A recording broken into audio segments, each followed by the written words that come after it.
Professeur Didier Raoult, que pensez-vous de l'émergence de nouveaux variants, par exemple en Bretagne encore hier? Écoutez, les nouveaux variants, ça ne va pas arrêter de sitôt. Donc, dans les deux variants que on voit émerger, il y en a un qui n'est pas très fréquent pour l'instant dans ce qu'on a qui est documenté, qui est le variant dit breton, là, qui sévit à Lannion. On voit ici, et ce qui est intéressant, c'est que c'est un variant très distant. Il est très loin de tout ce que l'on connaît jusqu'à présent, et il a des mutations qui sont différentes aussi.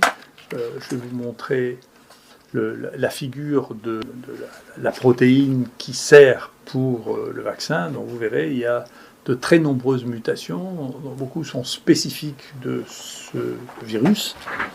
Et donc, pour l'instant, en tout cas moi, je ne sais pas très bien si ce virus est résistant ou pas aux anticorps monoclonaux et aux vaccins.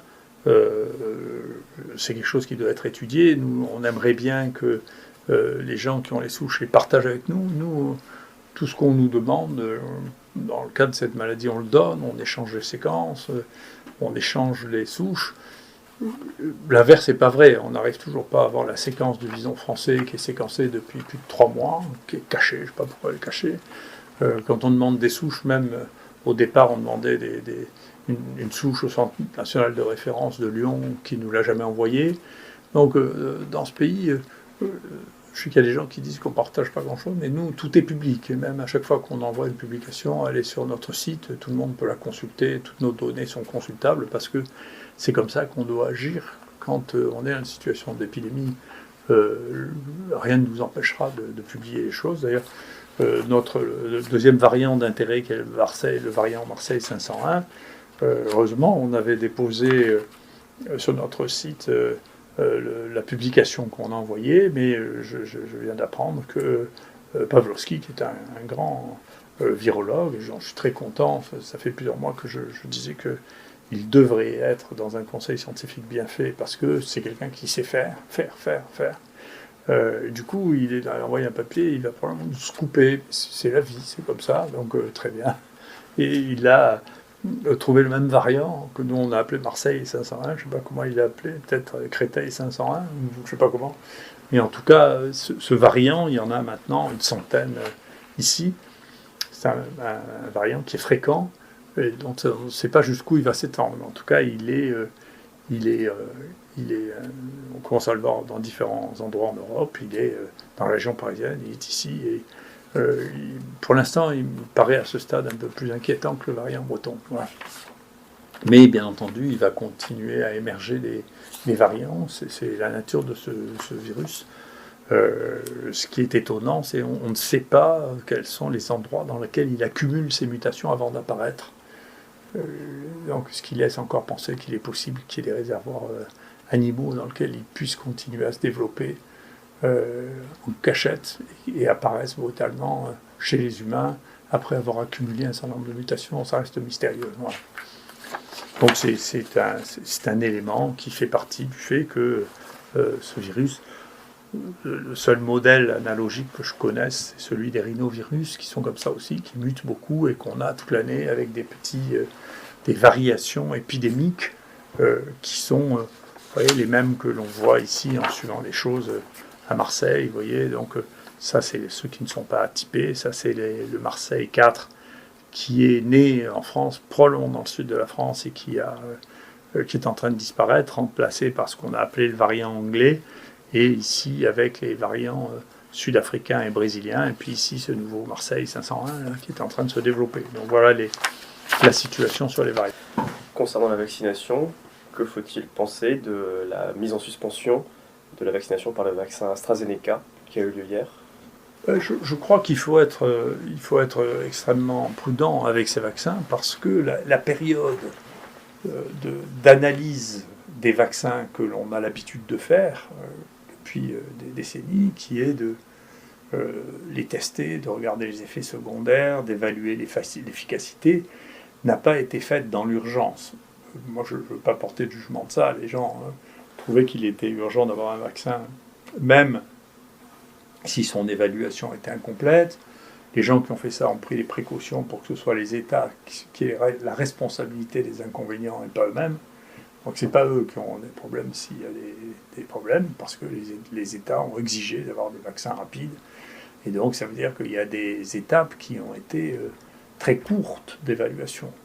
Alors, bien sûr, il y a des choses que l'on peut découvrir si on a des essais très courts. La mortalité, le risque de mortalité sur 1000 personnes a été évalué. Et il est très très faible, il n'était pas visible. Après, quand on a vacciné 100 000, 200, 1000 personnes, 1 million de personnes, on voit des choses que l'on n'avait pas vues avant. Et ensuite de ça, dans les choses qu'on voit quand on observe les gens, tout ce que l'on observe n'est pas nécessairement lié au vaccin. Mais il est prudent, quand on a beaucoup de réactions, ce qui semble être le plus le cas avec le vaccin AstraZeneca qu'avec les autres, de s'arrêter un moment pour réfléchir. C'est logique, c'est pas scandaleux. Quand il y a plusieurs pays qui disent écoutez, nous on arrête, d'abord ça pose un problème parce qu'il semble que ça ne protège pas contre le vaccin, contre le mutant qu'on voit se développer, les mutants africains et brésiliens, ça ne marche pas. Ils n'étaient pas non plus protégés par l'infection naturelle. Au Brésil, il y a une zone autour de Manaus où 75% des gens ont été infectés et ça ne les a pas empêchés, quelques mois plus tard, d'être infectés par le variant brésilien. Donc c'est une question complexe sur laquelle il y a des décisions politiques à avoir pour maintenir la confiance dans le vaccin. Si on fait une pause, ça me paraît plutôt raisonnable que de dire écoutez, non, il n'y a rien à voir, circuler, parce que les gens ne croiront pas et ça créera une défiance de plus et une baisse de crédibilité en plus. Donc je pense que c'est une décision raisonnable pour l'instant. Il faut regarder. Il faut voir une véritable analyse des données pour voir si statistiquement il y a plus de gens qui ont eu un accident après avoir un vaccin que de gens qui ont eu un accident et qui n'ont pas eu le vaccin. C'est comme ça qu'on détermine s'il y a cette co-incidence au sens étymologique. On peut regarder ensuite s'il y a une causalité, une cause entre le vaccin et les choses. Mais il faut le temps d'analyser ces co-incidences. Par exemple, vous voyez, moi j'avais été frappé quand on a commencé à mettre de l'hydroxychloroquine, parce que les gens ont inventé que ça allait donner des troubles du rythme, etc. Il y a eu plein de rapports à un centre de pharmacovigilance de gens qui avaient des troubles du rythme. Mais là aussi, on rapporte qu'il y a des troubles du rythme. Ça ne veut pas dire que les troubles du rythme soient du vaccin. C'est-à-dire que si vous observez les gens, il y a plein de gens qui font des troubles du rythme que vous n'auriez pas vus si vous ne les aviez pas observés. Et donc, à partir du moment où vous pensez qu'il y a un lien, ça n'arrête plus. C'est la même histoire que la sclérose en plaques avec l'hépatite B. Si vous pensez qu'il y a un lien et qu'il y a 30 millions de personnes vaccinées pour l'hépatite B, comme il y a beaucoup de sclérose en plaques qui commencent ou qui font une poussée, vous finissez par penser, à chaque fois que vous en avez une, que c'est lié. Donc tout ça, ça nécessite une analyse à froid, calme, pour regarder s'il y a des liens statistiques entre certaines manifestations, d'une part, et d'autre part, l'injection du vaccin. En attendant, c'est bien de mettre une parenthèse pour se donner le temps de faire ces statistiques. Tout ça me paraît raisonnable, d'autant qu'encore une fois, on n'a pas eu le temps d'avoir toutes les analyses et que, par ailleurs, les analyses dont nous avons disposé sont celles de l'industrie pharmaceutique. Et je vous raconterai, comme celles de l'industrie pharmaceutique, elles sont toujours biaisées. Il faut bien, dans la réalité, et non pas la réalité seulement analysée par l'industrie pharmaceutique, qu'on voit qu'elle est bonne. Est-ce que vous avez des exemples, des travaux qui ont été faits pour mesurer ces biais liés à l'analyse par l'industrie pharmaceutique ? Oui, il y a deux. Moi, je conseille à ceux qui se découvrent scientifiques, là, du jour au lendemain, ou qui pensent être des scientifiques parce qu'ils répètent toujours la même chose sans approfondir la chose. Il y a, depuis quelques années, un site en Angleterre qui s'appelle Cochrane Library, qui analysent toutes les études qui sont faites sur un sujet donné. Mais ils font des analyses qui durent des mois, voire des années, pour être sûr d'avoir une analyse complète, totale, de la littérature sur un domaine donné. Alors il y en a deux qui me paraissent très intéressantes et que je crois très importantes pour ceux qui donnent des leçons et qui essaient de m'en donner sur la science de la Cochrane Library. Le premier, c'est, j'avais fait un éditorial là-dessus, mais qui a dû passer inaperçu pour beaucoup, c'est une analyse de la Cochrane Library sur les essais thérapeutiques qui a comparé les essais randomisés aux essais observationnels. Et donc, la conclusion sur plusieurs milliers d'études, d'accord, c'est que il n'y a pas de différence entre les deux, quelle que soit d'ailleurs la méthode d'observation que l'on ait utilisée. Donc le mythe des études randomisées qui auraient une supériorité par rapport aux études observationnelles n'est juste qu'un mythe. C'est une opinion, c'est de la religion, c'est j'ai raison, ça n'est pas observable. Donc s'il y a des gens qui sont neutres et qui observent tout ce qui est publié dans la littérature, ils ne voient pas de différence entre les essais randomisés, sauf que, en réalité, les essais randomisés sont d'une telle complexité et sont tellement chers que, en pratique, c'est rarement autre chose que l'industrie pharmaceutique qui peut les payer. La deuxième chose, moi j'entends ça m'amuse beaucoup, de dire que je suis un complotiste et que je vois des complots partout, parce que je dis que, vous savez, il faut se méfier. Partout où on manie des sommes colossales d'argent, il y a un risque de corruption. Il faut être un enfant pour ne pas savoir ça. Moi qui aime la culture classique, si vous voulez, la fin de la République explique ça exactement dans ses moindres détails. C'est comment la corruption a mis fin à la République romaine. Et là, il y a un scientifique de grande qualité qui a fait un travail sur l'histoire de la corruption avec l'industrie pharmaceutique et les sciences médicales. Je vous conseille de le lire en entier, si vous pouvez, ça doit pouvoir être traduit facilement sur Internet. Mais surtout, il mentionne deux études. Je vous ai mis une des deux de la Cochrane Library, qui a analysé, pareil, 8000 articles pour regarder quand on fait la même étude à propos du même médicament, qu'une fois c'est payé par l'industrie pharmaceutique et qu'une fois ça n'est pas payé par l'industrie pharmaceutique ou des gens qui ont des liens d'intérêt avec l'industrie pharmaceutique, eh bien, quand on regarde plus des 8000 essais, dans toutes les dimensions, quand il y a un financement par l'industrie pharmaceutique, vous multipliez par 1,27 le risque d'avoir des conclusions favorables. Et la conclusion est que, quelle que soit la qualité de l'étude, vous n'arrivez pas à le détecter par vous-même. Parce que, en apparence, les résultats sont parfaitement ordonnés. Quel que soit le niveau de qualité présenté, vous avez un biais, pour mettre simplement les choses, et donc vous retrouverez ça dans cet article. À chaque fois qu'il y a un essai qui est financé par l'industrie pharmaceutique, vous créez un biais en faveur du produit de l'industrie pharmaceutique qui le finance. Et dans la plupart des cas, vous êtes incapable de détecter où est ce biais. Et nous avons fait exactement la même chose avec Mathieu Millon, sur un papier qu'on peut trouver aussi sur notre DOI et qu'on est en train d'envoyer.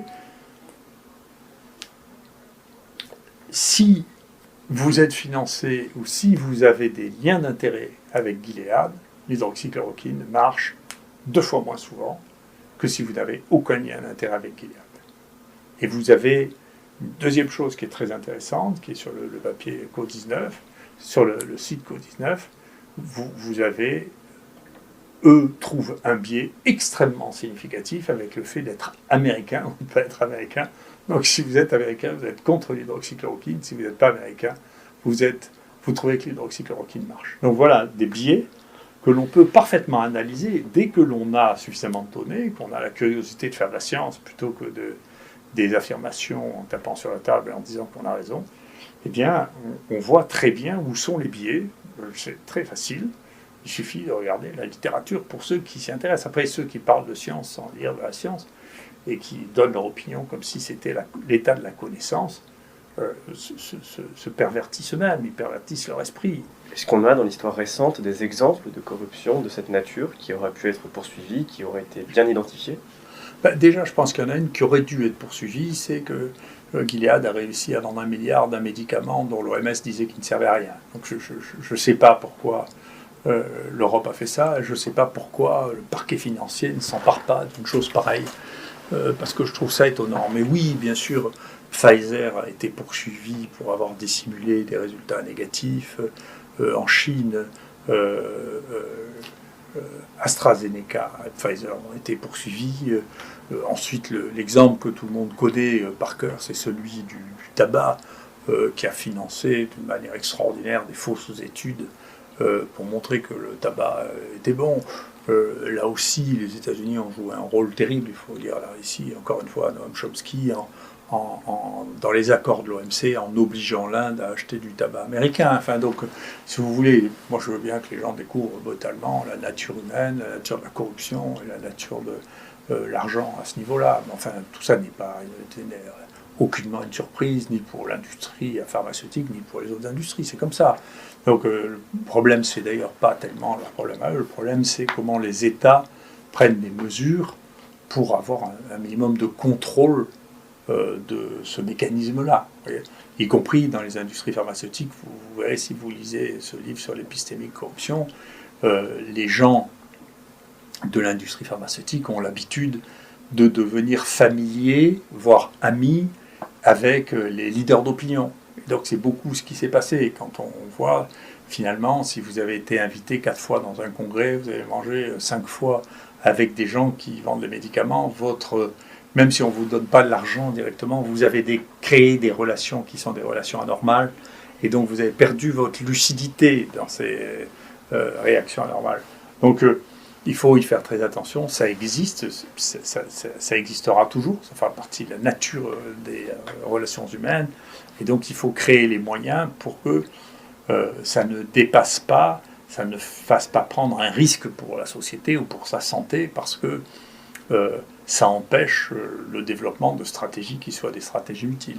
Et ceci nous amène à dire, écoutez, voilà, la situation dans laquelle nous sommes, ce qui est vraiment urgent maintenant, de mon point de vue, c'est, il y a plein de médicaments dont on voit in vitro, c'est-à-dire au laboratoire, qu'ils marchent.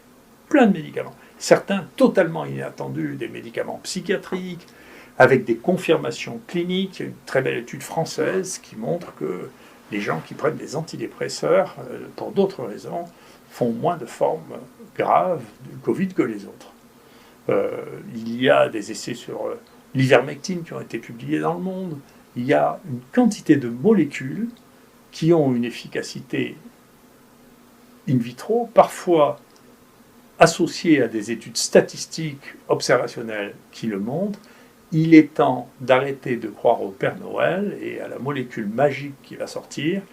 Il y a une quantité de molécules à tester. Et donc, on ne peut pas laisser simplement le jeu du marché, trouver de nouvelles molécules. Personnellement, je pense qu'il faut que l'État s'investisse pour faire un appel d'offres pour l'évaluation des molécules qui ont une efficacité in vitro, qui sont très peu toxiques parce qu'on les connaît, qui sont génériquées parce qu'elles ne coûtent rien, d'accord, pour pouvoir trouver des solutions dans le soin, parce que le soin reste la seule chose par laquelle on est sûr d'améliorer les malades. L'autre chose que nous, on a vu, que je conseille, y compris à nos amis parisiens, c'est que depuis que nous avons mis de l'oxygénation à haut débit, ce qu'on appelle l'Optiflow, on sauve des gens qui mouraient il y a encore quelques mois, parce qu'ils ne pouvaient pas aller en réanimation. Je pense qu'il faut étendre beaucoup ces outils. Alors ça nécessite des aménagements que nous on a fait, qu'on a pu faire librement, parce que pour ça nous sommes libres, d'augmentation du débit d'oxygène, parce que ça consomme beaucoup d'oxygène, on consomme 50 litres d'oxygène au lieu de 5 à 10, donc mais ça sauve des gens, ça leur permet de faire un passage, et donc tout ce soin, la qualité du soin est un élément essentiel dans cette maladie, dont je ne sais pas combien de temps elle va durer. Donc c'est très important. Et enfin, pour toutes les les médisants qui cherchent à peu près tout ce qu'on peut dire de mal de moi, je vous le dis, ici, nous avons tous pris la décision, les médecins, l'IHU, nous sommes des fonctionnaires de l'assistance publique. Donc nous décidons de rien, de la facturation. Nous pourrions avoir une activité privée, mais il se trouve qu'aucun d'entre nous n'a d'activité privée et aucun d'entre nous n'a de lien avec l'industrie pharmaceutique parce que l'on pense que ça serait pour nous un conflit intellectuel de faire l'un ou l'autre. Voilà, c'est notre position, ça ne veut pas dire qu'elle doit être générale, mais c'est notre position. Donc c'est pas nous qui facturons, comme le dit un journal médisant, les hospitalisations, vous ne pouvez pas décider, on ne peut pas décider de ce que l'on finance comme consultation. La mienne de consultation, elle coûte 23 €, elle est remboursée par la sécurité sociale. Alors c'est pas avec ça que je fais de l'argent, et mon salaire ne dépend pas de l'IHU, et l'IHU ne reçoit pas d'argent en fonction de son activité, il reçoit des moyens pour pouvoir continuer à faire son activité. Donc tout ça, c'est juste de la malveillance pure et simple. J'en me demande pourquoi je porte pas plainte, c'est parce que j'ai autre chose à faire et qu'en réalité je m'en fiche. Voilà. Merci beaucoup.